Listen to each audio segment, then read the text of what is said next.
Apreciados hermanos, qué placer poder estar con ustedes en este Día del Señor para compartir un poco más de la palabra del Señor a través de este tema tan importante y que continúa con este importante entendimiento de lo que significa las 10 vírgenes adventistas. Esta es la segunda parte de este tema importante y relevante. Y espero que el Señor nos pueda ayudar en este día, nos ayude a recibir su palabra, a entenderla y por supuesto ponerla por obra. Antes de abrir la palabra de Dios, antes de comenzar en el estudio de esta mañana, quiero invitarte a que me acompañes a inclinar tu rostro conmigo para orar al Señor y pedir su dirección y el Espíritu Santo para que sea quien nos enseñe este mensaje especial. Oremos. Amante Padre Celestial, oh Señor, en este momento, al abrir tu palabra, queremos de una forma muy solemne y respetuosa hacia ti, pedirte que nos otorgues una porción de tu Santo Espíritu, para que lo que podamos compartir, lo que pueda yo hablar, no sean mis palabras, no sea mi propio pensamiento, sino que pueda ser el pensamiento y tu palabra el que llegue a cada persona y a cada corazón. Pido que tú seas exaltado en esta hora y que pueda, Señor, yo esconderme detrás de ti. Pido todo esto en el nombre precioso de Jesucristo. Amén. Vamos pues, por supuesto, a entrar en el estudio de hoy, buscando en la Escritura, abriendo la palabra de Dios en el libro de Mateo, el capítulo 25. Vamos a comenzar donde terminamos justamente la semana pasada en el estudio de las 10 vírgenes. Y quiero invitarte a que vayas conmigo y vayamos al capítulo 25 y leamos desde el versículo 5 en adelante. Fue donde terminamos la semana pasada. Así que vayamos a Mateo 25, el versículo 5 en adelante y leamos brevemente lo que esta segunda parte del tema de las 10 vírgenes contiene para nosotros hoy. Nos dice la palabra de Dios en Mateo 25, del 5 en adelante. Y tardándose el esposo, cabecearon todas y se durmieron. Y a la medianoche se oyó un clamor: aquí viene el esposo, salid a recibirle. Entonces todas aquellas vírgenes se levantaron y arreglaron sus lámparas. Y las insensatas dijeron a las prudentes: dadnos de vuestro aceite, porque nuestras lámparas se apagan. Mas las prudentes respondieron diciendo: para que no nos falte a nosotras y a vosotras, id más bien a los que venden y comprad por vosotras mismas. Pero mientras ellas iban a comprar, vino el esposo, y las que estaban preparadas entraron con él a las bodas, y se cerró la puerta. Después vinieron también las otras vírgenes diciendo: Señor, Señor, ábrenos. Mas él respondió y dijo: de cierto os digo que no os conozco. Velad, pues, porque no sabéis el día ni la hora en que el Hijo del Hombre ha de venir. Es así como notamos en esta expresión, en este pasaje de la Escritura, la segunda parte del mensaje de la parábola de las 10 vírgenes, notamos como Cristo presenta el acontecimiento que sucedió con estas vírgenes después de que se percataron de que había un anuncio que les despertaba de su sueño. Es decir, hasta este momento las vírgenes no se podían distinguir la una de la otra. Pero después de que viene el esposo, se acerca el esposo y hay el clamor de medianoche, notamos que la parábola nos dice de que entonces hay un diálogo, hay un conflicto, porque un grupo de las 10 vírgenes, o sea, 5 de ellas, no están preparadas, no tienen el aceite, se dan cuenta de que han llegado a un momento donde no tienen cómo entrar en la procesión y recibir al esposo, porque sus lámparas se han apagado.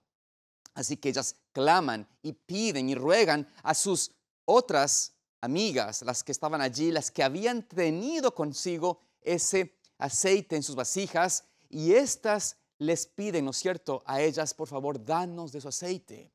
Pero notamos allí que la respuesta de las 5 prudentes es una respuesta un poco, digámoslo así, frustrante para las cinco imprudentes, porque les dicen, no podemos darles, porque si les damos, nos hace falta a nosotros. Así que la realidad es, no podemos darles, pero vayan a los que venden. Allí consigan para que no nos falte a nosotros ni a ustedes. Y claro, el asunto, la experiencia de la historia de la parábola cuenta de que cuando las cinco insensatas van hacia comprar el aceite, las cinco prudentes son las que sí pueden recibir al esposo, sí pueden unirse a la procesión y ellas entran dentro de la casa del esposo, mientras las demás que regresan ya muy tarde y golpean la puerta, para ellas la sentencia es no os conozco. Esto, por supuesto, es el desenlace triste de un grupo de personas que estaban muy cerca de ser parte de esa fiesta de nupcias y lamentablemente, por su falta de aceite, su falta de preparación a esta eventual demora, pierden toda posibilidad de entrar en este momento de alegría, en esa boda especial. Así que vamos ahora entonces a entender o a estudiar qué esta lección, qué esta parábola realmente nos enseña. Y primero que nada tenemos que darnos cuenta y volver a hacer énfasis en ese punto. Estas 10 vírgenes, tanto las prudentes como las insensatas, las 5 y 5, son un grupo de personas que profesan una fe pura. Por eso son vírgenes. Es decir, no profesan contaminarse, no profesan una doctrina falsa, una doctrina mezclada con error, con herejía. No profesan o no creen en una futura venida de Cristo a largo plazo. Es decir, estas vírgenes, creen en el inminente retorno de Jesús. Por eso están allí pendientes de la venida del esposo. Son aquellos que están realmente pensando y proclaman y se alegran pensando que Jesús viene pronto. Son los que no creen en una venida de Cristo en décadas y milenios después. Es decir, no están pensando en un mundo, o por lo menos no profesan creer que van a estar aquí por mucho tiempo. Profesan estar realmente listas para la venida, profesan esperar su venida y profesan una fe pura. Así que con eso, primeramente, quiero decirte lo siguiente. Si tú no profesas una fe pura, es decir, si tú no crees en la doctrina pura de la palabra de Dios, si no crees en el mensaje que la Iglesia Adventista del Séptimo Día ha proclamado, ha tenido como fundamento desde su inicio, si te has apartado de esa doctrina y crees en alguna doctrina diferente, mezclada con pensamientos modernos, no crees en la deidad de las tres personas de la deidad, ¿no es cierto? ¿No crees en el Espíritu Santo, por ejemplo? ¿O no crees que es Dios? Ya tu fe no es pura. O tal vez tú dices, bueno, yo sí creo en eso, pero no crees en el Espíritu Profecía.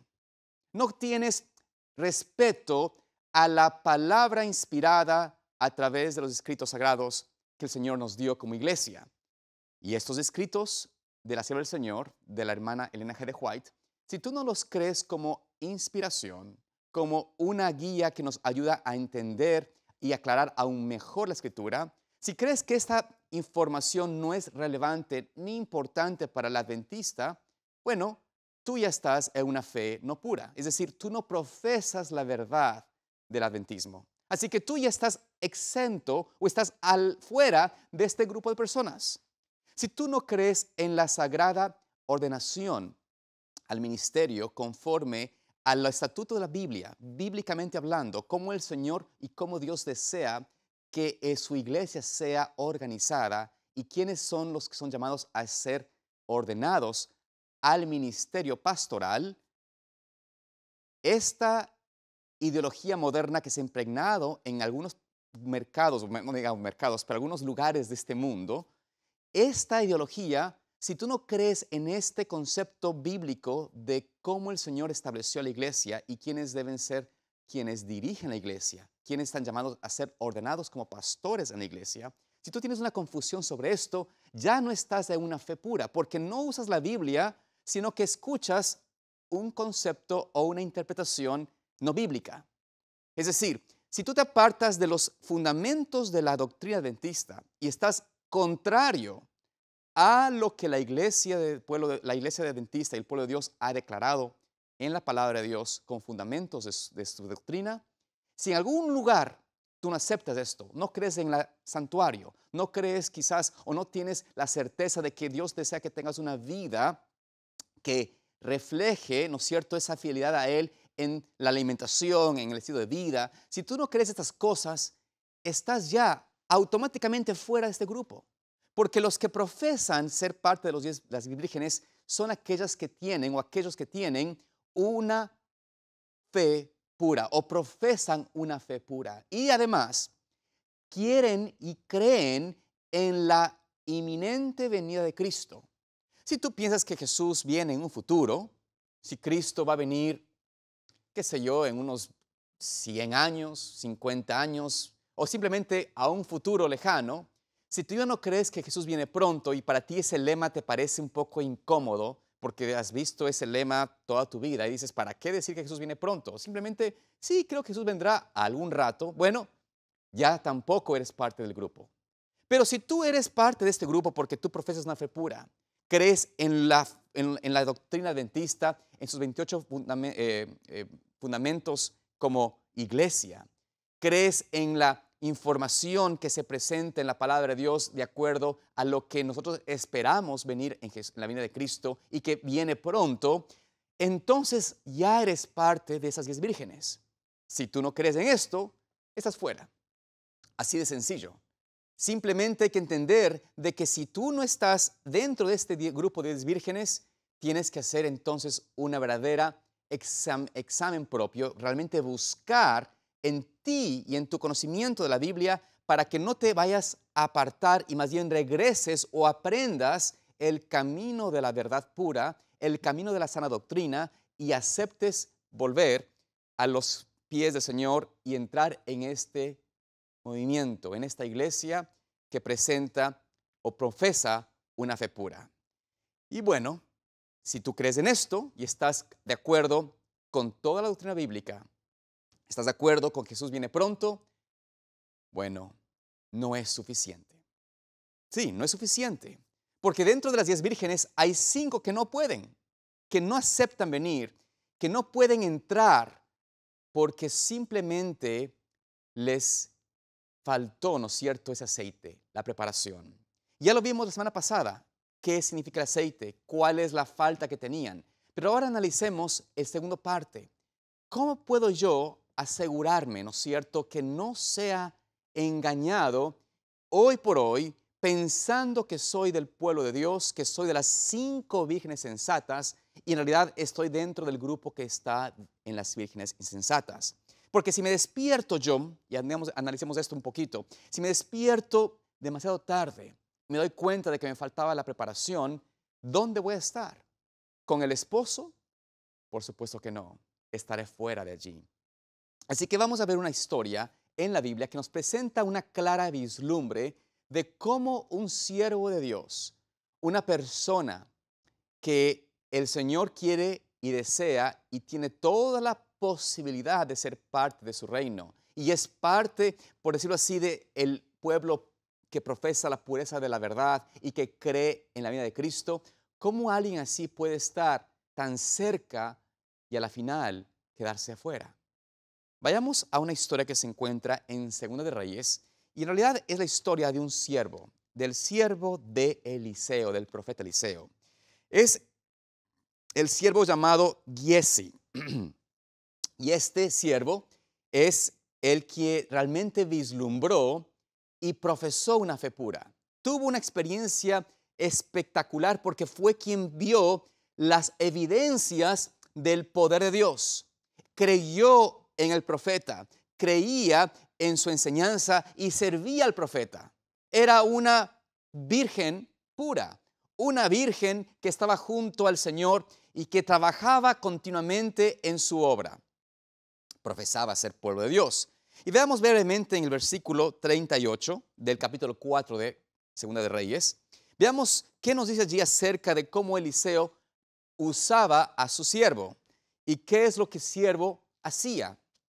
Dice allí, Eliseo volvió a Gilgal cuando había una grande hambre en la tierra, y los hijos de los profetas estaban con él, por lo que le dijo a su criado, es decir, a Giesi: pon una olla grande y haz potaje para los hijos de los profetas. Notamos aquí que ¿qué le dice el Señor al profeta a Giesi? Por favor, pon una olla grande. Hay hambre aquí, hay un hambre grande. Pon una olla. ¿Y qué hizo Giesi? Por supuesto, cogió la olla, puso el potaje, puso las cosas y empezaron a cocinar. El siervo de Eliseo hizo esto. Ahora, la historia nos dice brevemente, no vamos a entrar en detalles, pero que vino una persona que deseaba ayudar y puso calabazas silvestres que eran venenosas. Y entonces, ¿qué sucedió? Al darse cuenta que había calabazas allí silvestres que eran venenosas, se exclama: hay muerte en la olla. Pero, ¿qué sucedió? Vayamos al versículo 41, Segunda de Reyes 4:41. Eliseo entonces dijo: traed harina. Y la esparció de la olla y dijo: da de comer a la gente. Y no hubo más mal en la olla. Es decir, aquí Eliseo trae la harina, Dios le revela qué debe hacer, pone un poco de harina y le dice luego a su siervo: da de comer a las personas.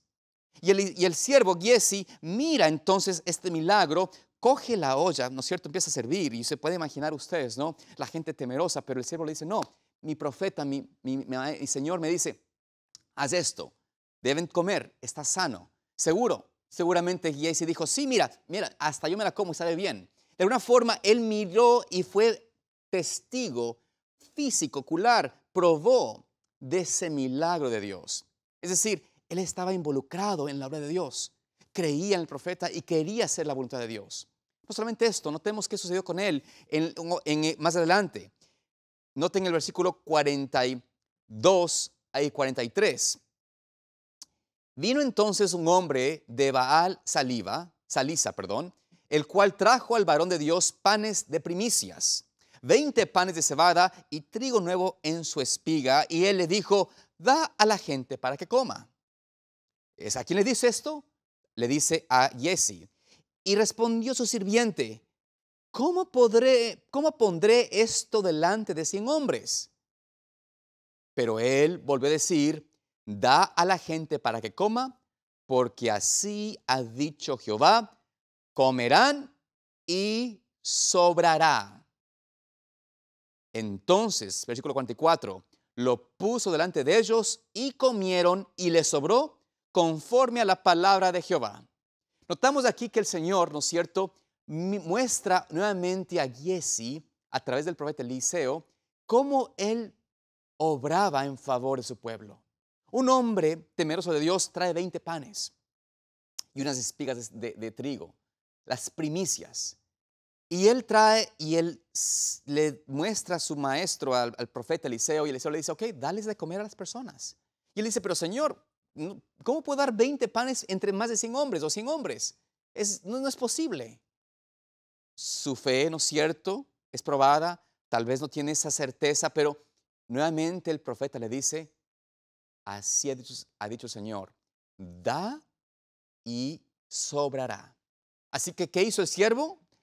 Creyó la voz del profeta, escuchó su llamado e hizo. Les dio del pan. ¿Y qué pasó con el pan, queridos hermanos? ¿Qué sucedió de acuerdo a la palabra de Dios?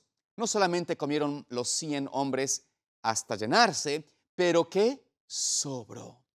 Este milagro, por supuesto, era una vislumbre del milagro de Cristo siglos después, que haría que con apenas 5 panes y 2 peces, 5,000 personas más mujeres y niños comerían. Así que vemos que este milagro en el Antiguo Testamento, este milagro de proveer, de multiplicar los panes, fue experimentado y fue testigo Giesi. Es decir, era un hombre que estaba interesado, que estaba involucrado, que de alguna forma u otra profesaba creer al Señor. Y de hecho, él amaba y deseaba servir al Señor. Él deseaba estar con el profeta Eliseo. Pero hay un milagro aún más grande que él vio, que él experimentó y que el Señor quiso que él pudiese realmente ser parte activa. Porque no solamente miró cómo Dios proveyó de alimento en 2 ocasiones, también miró los milagros de cómo el Señor trajo a la viuda, como leíamos la semana pasada, la viuda con el aceite pudo evidenciar el poder de Dios de dar sustento, ¿no es cierto?, de multiplicar el aceite, pero también él vio una hacha flotar. Él miró cómo el Señor inclusive defendió al profeta a través de los osos que destruyeron a esos hombres que se burlaron de él. Y vio además esta mayor muestra de su poder, que era acerca de una mujer. Noten ustedes cómo en el capítulo 4, el versículo 12, había una mujer sunamita que amaba a Eliseo, y Eliseo se sentía tan a gusto con ella por su manera de servirles, de entregarse, que quería darle una muestra de aprecio, de agradecimiento por su dedicación. Y por supuesto, Eliseo le preguntó si quería ella algo, que hablase con el rey, con el general, etcétera, pero ella le dice que no. En el versículo 12 del capítulo 4 notamos lo siguiente. Noten cómo Giezi, que estaba junto siempre con su maestro, con el profeta, noten cómo él le dice a él. Dice allí, entonces dijo a Giezi su criado, llama a esa sunamita. Y cuando le llamó, vino a ella delante de él, y dijo él entonces a Giezi, dile, he aquí tú has estado solícita con nosotros con todo este esmero. ¿Qué quieres que haga por ti? ¿Necesitas que hable por ti al rey o al general de ejército? Y ella respondió, yo habito en medio de mi pueblo. Y él dijo, ¿qué pues haremos por ella? Y Giezi respondió, he aquí que ella no tiene hijo y su marido es viejo. Es decir, aquí fue que Giezi salió al rescate de la situación. Eliseo no tiene nada que puede darle a ella, aparentemente. Y entonces Eliseo le pregunta a su siervo, ¿qué podemos hacer por ella? Y ahí Giezi dice, mira, ella no tiene hijo. Su esposo es mayor de edad, es anciano. Así que, ¿será posible que el Señor puede darle un hijo? Esa es la manera como él realmente le da la idea a Eliseo. Y Eliseo, por supuesto, entra en razón y dice, muy bien, llámala de nuevo. Y cuando le llama, le dice, por este año, por esta época, el próximo año, tendrás un hijo. Así que ella no lo cree, pero ¿cómo sucede cuando el Señor dice algo? ¿Sucede? Claro que sí. En el caso de ella, justamente conforme a la palabra del profeta, quedó embarazada y tuvo un hijo. Y este hijo fue el deleite. Así que Giezi estuvo involucrado en este milagro hermoso. Pero no solamente esto, el milagro de este niño se convertiría en un milagro aún más grande y estaría en las manos de Giezi poder obrar en favor de este niño. Notemos lo que sucede en el versículo 29 del capítulo 2 de 2 de Reyes. El niño se enferma y cae presa de la muerte. Cuando el profeta se entera de la situación, porque la mujer va allá, noten qué nos dice el versículo, cuando él le dice, el profeta, a Giezi. Entonces dijo él a Giezi, ciñe tus lomos y toma mi báculo en tu mano y ve, si alguno te encontrare, no lo saludes, y si alguno te saludare, no le respondas, y pondrás mi báculo sobre el rostro del niño. Es decir, aquí el profeta le dice a él, anda, obra esto, corre, tú eres joven, avanza, haz esta obra, llega donde el niño que está muerto, pon mi báculo, ponle sobre el rostro y no te detengas hasta que hagas esto. De alguna forma, el Señor le dio a Eliseo una vislumbre, quizás un concepto de impresionar en la mente de Giezi, que si él tenía la fe necesaria, podría llevar inclusive la salvación y el poder para restaurar la vida a un niño. Porque el poder no está en el hombre. No es que el poder residía en Eliseo. El poder no residía en el ser humano. Jamás ha sido así el asunto. El poder reside en el Señor. Y Dios podía usar a un siervo que tuviese la fe, la confianza y la verdadera certeza en la Escritura y en la palabra del Señor, en el así se debe de hacer, en un escrito está, así dice el Señor. Sin embargo, la historia nos muestra de que no. Él llegó, puso el básculo, pero no pasó nada, y cuando regresa y se encuentra con Eliseo, le dice, no pasó nada. Eliseo tiene que continuar, llegar, y el Señor, a través de su fidelidad, de su oración, de su confianza en el poder de Dios, restaura la vida de este niño. Y Giezi puede mirar esto y se queda tan impactado porque es un testigo de que el Dios pudo restaurar la vida de un ser muerto, de un joven muerto. Giezi estuvo allí, él sintió, él vio que el niño estaba muerto, él fue el primero que evidenció con certeza que no había vida en él y puede después mirar que el niño vive. A tal punto quedó esa historia en su mente grabada, que años después, noten el capítulo 8 de 2 de Reyes, versículo 4 y 5, él le está contando las cosas a Eliseo, perdón, al rey Joram, y le dice allí, noten usted el versículo 4 del capítulo 8 de 2 de Reyes. El rey estaba hablando con Giezi, criado del varón de Dios, y le decía, te ruego que me cuentes todas las maravillas que ha hecho Eliseo. Y mientras Giezi le contaba al rey cómo había revivido a un muerto, llegó la mujer a cuyo hijo él había revivido para implorar al rey por su casa y por sus tierras. Entonces dijo Giezi, rey y señor mío, esta es la mujer y este es su hijo, el cual Eliseo revivió. Noten ustedes cómo aquí Giezi tenía inclusive acceso al rey. El rey les gustaba escuchar lo que Giezi había visto y le pide a Giezi que le cuente nuevamente la historia, los detalles, cómo el Señor usó a Eliseo de una forma poderosa. Y ahí entonces le dice la historia más importante, la más linda, la mejor historia, dejo para el final. Puedo decirte que un muerto revivió. Y le cuenta la historia. Cuando termina de contar la historia, en el preciso momento que ella le está contando la historia y termina, viene la madre de ese niño y le dice, mira, aquí está, y ahí está el hijo. Ahí está el niño que yo vi resucitar y que ahora vive y estoy seguro que fue muerto. Así que el rey queda atónito, ¿no es cierto? Y escucha la petición de la mujer y otorga a la mujer su pedido de restaurar sus tierras. Este es Giezi. Este es Giezi. Es un hombre que profesaba una fe pura. Un hombre que creía en el Señor y su palabra, que creía en sus profetas, que sentía el deseo de estar junto y trabajar junto al Señor. Era un hombre que se podría decir un ejemplo de un hijo de Dios. Un verdadero virgen, por decirlo así, en la iglesia de Dios. Pero, ¿qué sucede con él? ¿Qué pasa con él? ¿No es cierto? ¿Cuál es su desarrollo? ¿Qué sucede con él? ¿Por qué él no logra, no es cierto, de alguna forma estar preparado? ¿Por qué no puede de alguna forma él ser recordado como el siervo que fue el que reemplaza a Eliseo? ¿Por qué Giezi no termina ese desarrollo y termina siendo realmente desechado? Bueno, vayamos a Mateo 25, versículo 8. ¿Qué pasó con él?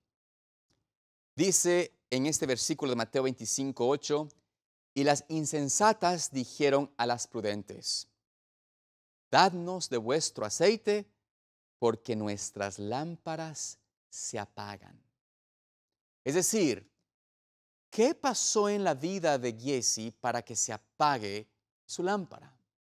Tenía la fe aparentemente pura, tenía la palabra de Dios a través del profeta, pero ¿qué hizo que su lámpara se apagase y demostrase que nunca tuvo aceite? Que no llevó y no preparó su aceite, no tuvo esa comunión personal. ¿Qué es lo que sucedió con él? Porque esa es realmente nuestra mayor preocupación. No ser parte de ese pueblo que sea realmente rechazado por el Señor, aunque profesemos ser sus hijos. ¿Qué sucede con él? En el capítulo 5 de Segunda de Reyes, notamos lo que sucedió con él. Cómo se le apagó el aceite, cómo, digamos, mejor dicho, cómo se le apagó su lámpara ¿Qué mostró que tenía en su corazón que no había guardado el aceite consigo? Dice allí, versículo 15 en adelante, vayamos a esta historia. Esta es la historia, por supuesto, de Naamán, el general asirio. Este general que fue realmente un ejemplo de, de un hombre valiente, poderoso, un hombre ejemplar en muchos sentidos, y que el Señor, ¿no es cierto?, le llama a él a confiar en la palabra de Dios, a creer en el profeta, a aceptar un remedio que parecía para él una burla, pero de alguna forma el Señor lo trae a convencimiento de su necesidad, aún después de su orgullo no ser, digámoslo así, no ceder a su orgullo y decir que se iba a ir, pero porque Dios obró en su corazón usando también a sus propios soldados que lo querían y le dicen, haz esto que es sencillo. Este hombre es rescatado de su condición de lepra y va en respuesta a su sanidad, a su nueva vida. Va contento y se da cuenta de que el Señor de los cielos es verdaderamente Dios y que hay profeta en Israel y que debe creerse al profeta. Y por eso él regresa agradecido a Eliseo y noten lo que le dice en el versículo 15. Y volvió al varón de Dios, él, o sea, Naamán, y toda su compañía, y se puso delante de él y dijo, he aquí, ahora conozco que no hay Dios en toda la tierra, sino en Israel. Te ruego que recibas algún presente de tu siervo. Mas él dijo, vive Jehová, en cuya presencia estoy, que no lo aceptaré. Y le instaba a que aceptara alguna cosa, pero él no quiso. Noten aquí cómo el Señor presenta a este hombre, a Naamán, que regresa, ¿no es cierto?, agradecido y le dice, por favor, mira, he traído presentes, tengo regalos, obsequios que quiero darte. Eliseo, acéptalos, por favor. Es una muestra de agradecimiento porque estoy contento de poder haber recibido esta sanidad. Pero Eliseo le dice, no, no puedo aceptar esto. Pero por favor, aceptes un pequeño presente, lo que quieras. Mira, tengo mucho, pero si quieres algo, te voy a dar esto. Él dice que no. Dice que le insistía, pero Eliseo dice no, no y no. Eliseo entendía, quería que este hombre se salvara.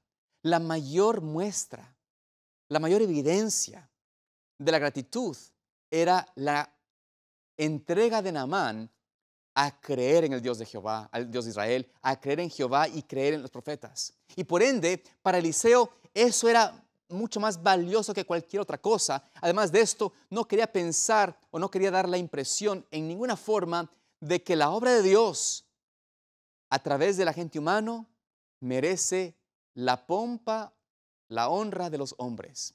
Es decir, él quería que Naamán se recuerde de que por lo que Dios da, no hay forma de pagar, no hay un pago, no hay una respuesta que el hombre pueda hacer.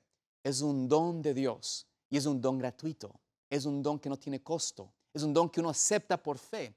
Y para él, la salvación del hombre dependía, de Naamán, dependía de que él tengase esto claro, que él entendiese la pura doctrina, la pura verdad y no confunda las cosas. Así que por esta razón, él le dice, aunque le insiste varias veces, él le dice que no. Ahora, ¿tenía Eliseo necesidad como ser humano? Por supuesto. Él no tenía un salario, no recibía una paga. Él vivía bastante pobre, bastante limitado. Y aún así, él sabía que su lealtad era a la palabra de Dios y debía vivir conforme a esa palabra. Y por ende, le dice que no. Pero, ¿qué hace entonces Giezi? Aquí vemos, en realidad, por qué Giezi no tenía o nunca pudo tener el aceite consigo. Porque a pesar de ver y profesar una fe pura, a pesar de estar junto al profeta o decir que creía en el profeta, él no creía completamente en una entrega absoluta de su voluntad. Él creía que él podía de alguna forma manejar su vida un poquito diferente a lo que el Señor revelaba. Noten qué pasó con él. Vamos al versículo 20 del mismo capítulo. Entonces Giezi, criado de Eliseo, el varón de Dios, dijo entre sí: He aquí mi señor estorbó a este sirio Naamán, no tomando de su mano las cosas que había traído. Vive Jehová, que correré tras él y tomaré de él alguna cosa.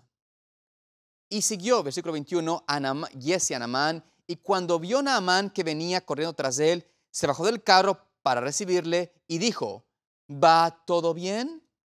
Noten aquí cómo este joven, Giezi, siervo de Eliseo, decide hacer algo un poquito diferente. Él creía o profesaba creer, pero en su corazón dijo: bueno, ¿cómo puede ser esto? Mi Señor está equivocado. En este punto no está correcto su posición. Tengo que ir a aprovecharlo. Así que él va. Y para poder recibir, ¿no es cierto?, esos talentos o esos dones o esos regalos, Naamán, que se para porque mira que viene este niño corriendo, este muchacho corriendo, se para y le hace, ¿sabe? Le pregunta: ¿está todo bien? ¿Algún problema? Aquí vemos qué sucede cuando uno confía en su corazón.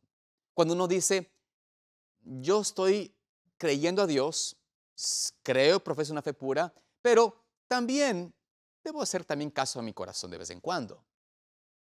¿Qué pasó con ese corazón? Bueno, veamos el versículo 22. Él dijo: bien, mi Señor me envía a decirte: he aquí vinieron a mí a esta hora del monte de Efraín 2 jóvenes de los hijos de los profetas. Te ruego que les des un talento de plata y 2 vestidos nuevos. ¿Noten qué es lo que le dice o qué hace aquí este joven? En su interés propio, ¿qué hace él? Miente. En su interés de seguir su propio concepto, comete un engaño. Dice una mentira. Era una mentira buena, ¿no es cierto?, en el sentido de que no estaba diciendo algo que no era fuera de la realidad. Pero en realidad, la mentira, y es posible que inclusive pudo haber él razonado decir: seguramente van a venir 2 jóvenes, así que no estoy realmente mintiendo, estoy simplemente adelantándome a lo que va a pasar. Sea cual sea la razón, de alguna forma, este engaño fue en base a ¿qué? A seguir su inclinación del corazón. Él no sentía que todo lo que decía el profeta, todo lo que decía él, vivía él, era correcto. Que él podía seguir su propia inclinación. Entonces él dice: ok, muy bien, voy a decirle de esa forma. ¿Y qué sucede con Naamán? Versículo 23. Dijo Naamán: te ruego que tomes 2 talentos. Y le insistió. Es decir, Giezi como que dijo: no, no, no, con uno no más, con un talento suficiente. No, pero le insiste y ató 2 talentos de plata con 2 bolsas, en 2 bolsas y 2 vestidos nuevos, y lo puso todo a cuestas a 2 de sus criados para que los llevasen delante de él. Es decir, esos talentos de plata no eran tan livianos que digamos. Tenían que llevar siervos. Era un talento, es una cantidad enorme. El peso es siquiera unos, qué sé yo, 200, 300 kilos, algo por el estilo. Tal vez no estoy ahorita mismo, no anoté el cálculo del talento, pero es bastante. Tenían que cargar, cada uno cargaba ese talento. Así que vemos de que el Naamán ofrece esto. Este joven o este hombre, Giezi, recibe estos talentos, o estos 2 talentos y estas 2 vestidas, y va regresando y ahora tiene otro problema. Entonces, ¿qué hace él? Antes de llegar a donde está Eliseo, noten lo que hace el versículo 24. Y así que llegó a un lugar secreto, él tomó de la mano de ellos y lo guardó en la casa, luego mandó a los hombres que se fuesen. Versículo 25. Y él entró y se puso delante de su señor, y Eliseo le dijo: ¿de dónde vienes, Giezi? Y él dijo: tu siervo no ha ido a ninguna parte. Vemos aquí ¿qué hace Giezi? Giezi decide tomar estos obsequios que no le pertenecían a través de un engaño, los esconde para que no se puedan dar cuenta Eliseo de que recibió estos dones, los guarda en su casa, le despide a los siervos de Naamán que se regresen a su casa, y entonces regresa donde su maestro, donde su profeta, y le pregunta el profeta, ¿dónde has estado? Y él miente por segunda vez. Tu siervo no ha ido a ningún lado. ¿Todo por qué? Por encubrir su deseo equivocado de su corazón, por seguir su inclinación natural. Es decir, él mismo cae en engaño. Él genera el engaño y él lo dice como que fue una realidad.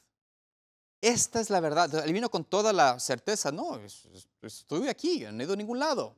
Estás viejito tal vez. Pero ¿qué dice el Señor? ¿Qué le inspira el Señor al profeta?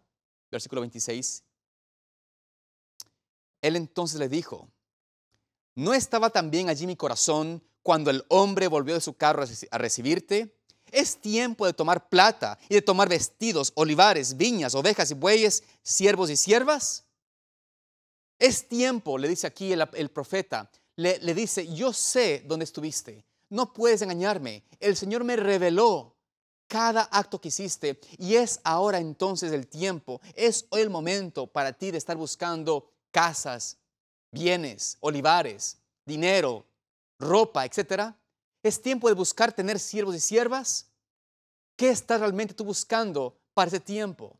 Tu corazón no está realmente en la obra de Dios, no está realmente en seguirle y esperar su venida. Estás pensando para mucho tiempo adelante. Esto es la realidad de hoy nosotros. Miren, queridos hermanos, la palabra del Señor nos dice que estas vírgenes son muy similares a esta Gacy, o son lo mismo en cierto sentido. Noten lo que dice ella, dice en palabras del gran maestro, la página 338, dice allí, la clase representada por las vírgenes fatuas no está formada de hipócritas. Sus componentes manifiestan respeto por la verdad, la han defendido y son atraídos hacia aquellos que la creen, pero no se han rendido a sí mismos a la obra del Espíritu Santo. No han caído sobre la roca, Cristo Jesús, y permitido que su vieja naturaleza fuera quebrantada. Reciben la palabra con prontitud, pero no asimilan sus principios. La influencia de la palabra no es permanente. Las personas representadas por las vírgenes fatuas se han contentado con una obra superficial. No conocen a Dios, no han estudiado su carácter, no han tenido comunión con Él, por lo tanto no saben cómo confiar en Él, cómo mirarlo y cómo vivir. Su servicio a Dios degenera en formulismo.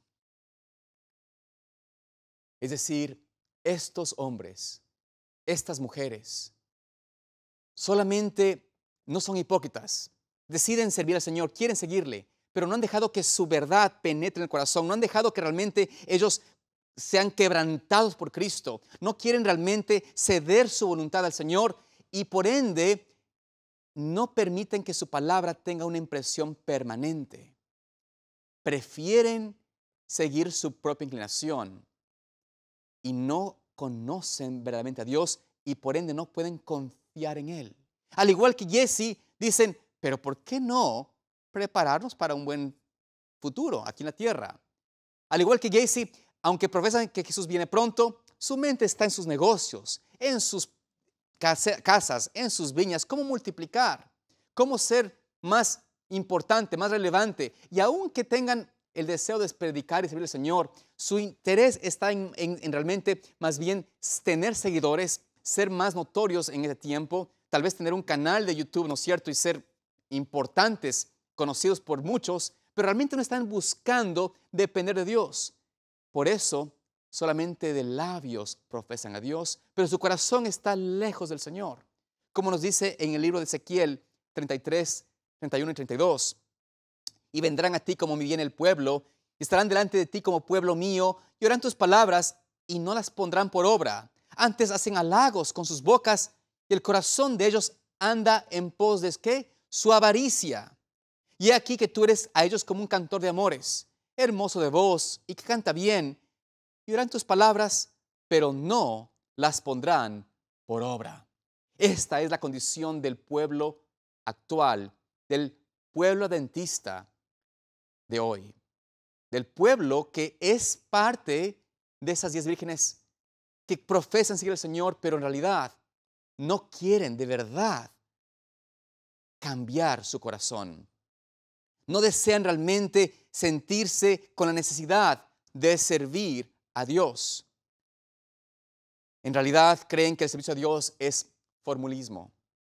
Ir a la iglesia únicamente, predicar, dar diezmo, ofrenda, estar en semanas de oración y todas esas cosas, pero realmente no dejan que su corazón sea transformado y realmente su avaricia por lo temporal, por su propio ego, su orgullo, es lo que más motiva sus actos y acciones. Es más, hay personas, y tristemente he escuchado esto, de personas que tienen una gran audiencia. Y su énfasis hoy en día, y estoy hablando de personas que son considerados conservadores en el pueblo adventista, que son los que predican la verdad presente, muchos de ellos se dicen así, pero en realidad lo que están buscando es cómo poder fomentar una mayor bonanza temporal. En este país, en Estados Unidos, por ejemplo, hay tanto énfasis que están haciendo estos hombres en el aspecto político, en pensar de que prefieren un líder político que les traiga una tranquilidad cristiana, una estabilidad cristiana, más que realmente seguir al Señor. ¿Cómo podemos, como pueblo de Dios, profesar creer en el Señor y estar apoyando, hablando de un candidato o de otro? ¿Cómo podemos entrar en ese aspecto político y pensar de que eso es una cosa que tenemos que hacerlo? Absurdo. Que hablemos desde el púlpito acerca de quienes tienen un error o quienes están mal en la política es algo que no hace sentido.